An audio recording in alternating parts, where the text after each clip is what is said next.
நம்ம உடம்புல உயிர் நாடின்னு சொல்லுவாங்க. உயிர் நாடி, உயிர் நாடி இது கட்டாயிடுச்சுன்னா உயிர் போயிடும்.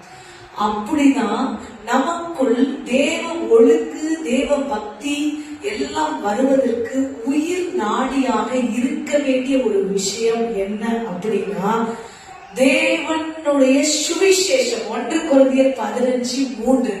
ஆமென், ஹல்லேலூயா.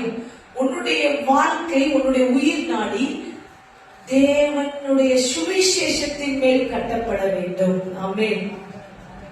சுவிசேஷம் என்ன சொல்லுது? 1 கொரிந்தியர் 15:3.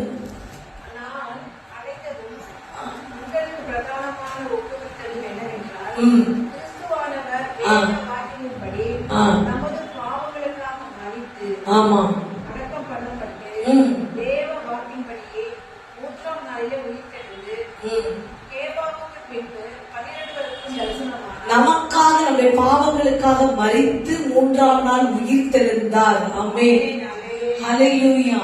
இந்த சுவிசேஷத்தை உங்களுக்குள் நீங்கள் சுமக்க சுமக்கதான் எல்லாவற்றையும் ஒழுங்கு வரும். ஹல்லேலூயா.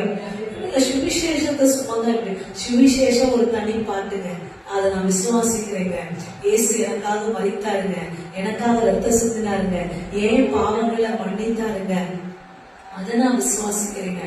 அதுக்கும் ஒழுங்குக்கும் என்னங்க சம்பந்தம்? தேவ பக்திக்குள்ள நான் இருப்பதற்கு என்ன சம்பந்தம்? ஆமென், ஹல்லேலூயா. அப்படின்னா அதுல மிக நிறைய சம்பந்தங்கள் இருக்கிறது. முதல் விஷயம் என்ன அப்படின்னா, நீங்கள் கர்த்தர் நமக்காக நம்முடைய பாவங்களுக்காக மரித்தார் என்ற அந்த செய்தியை இருதயத்துல நீங்க சுமக்க சுமக்க பாவங்களை விட்டு விலகி இருப்பீங்க. ஆமென், ஹல்லேலூயா. திரும்பியும் நான் தேவனை சிலுவையில் அறைய மாட்டேன். என்னுடைய பாவம் கேட்டான செயல்களினால், என்னுடைய ஒழுக்கு கேட்டான செயலினால் என் தேவனை நான் வெட்கப்படுத்த மாட்டேன். என் தேவனை திரும்பமாக நான் சிலுவையில் அறைய மாட்டேன் என்ற இடத்திற்குள் நீங்கள் வர முடியும். ஆமென், ஹல்லேலூயா. இப்ப இந்த ஒழுங்கு எப்படி வருது? இந்த பாவம் செய்யக்கூடாது, இந்த தவறான பாதைக்கு நான் போக கூடாதுன்ற ஒழுங்கு முன்னோர்கள் மூலமாக வரல, மற்றவர்களை பார்த்து வரல.